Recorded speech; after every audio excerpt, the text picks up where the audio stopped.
They told me I had to pay rent to park in the garage that came with my house. At first I thought it was a prank, a bad joke from a neighbor maybe, but no. It was a real letter from my HOA. Here's how it all went down.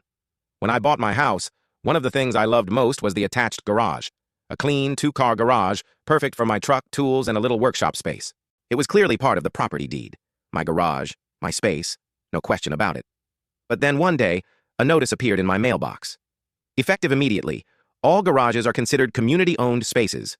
Homeowners must pay $150 per month to rent their garages. Failure to comply will result in fines and possible liens. I almost laughed. Community-owned? This wasn't a pool or a clubhouse.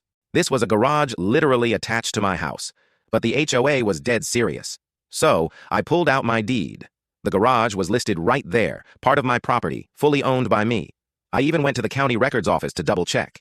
Same result. It was private property. I called the HOA office to clear things up. "This has to be a mistake, right?" I asked. Their response: "No mistake. The HOA board has decided garages fall under community control. If you want to keep parking in yours, you'll need to pay rent like everyone else." I refused.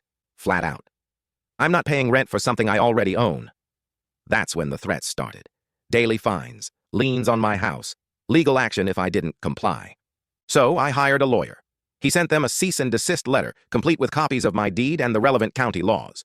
He even warned them that what they were attempting amounted to fraud. But the HOA didn't stop. In fact, they doubled down.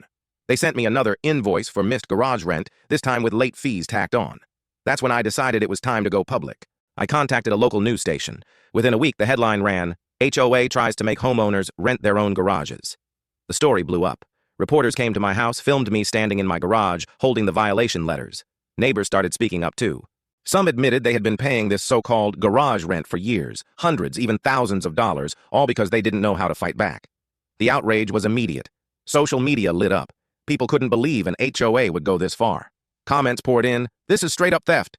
How is this even legal? They should be the ones fined, not the homeowners." The county finally stepped in. An investigation was opened, and the HOA was ordered to stop charging garage rent immediately. Even worse for them, they were forced to refund homeowners who had already paid. Thousands of dollars went back into people's pockets, and the fallout didn't stop there. At the next HOA election, several board members were voted out. The ones who tried to pull this scheme didn't just lose power, they lost the trust of the entire neighborhood. As for me, my garage is exactly where it should be. Mine. I park in it every day without paying a dime, and every time I roll that door shut, I smile knowing the HOA tried to charge me rent, but ended up paying the price instead. So tell me, would you fight your HOA if they tried to charge you rent for your own garage? Drop your answer in the comments below.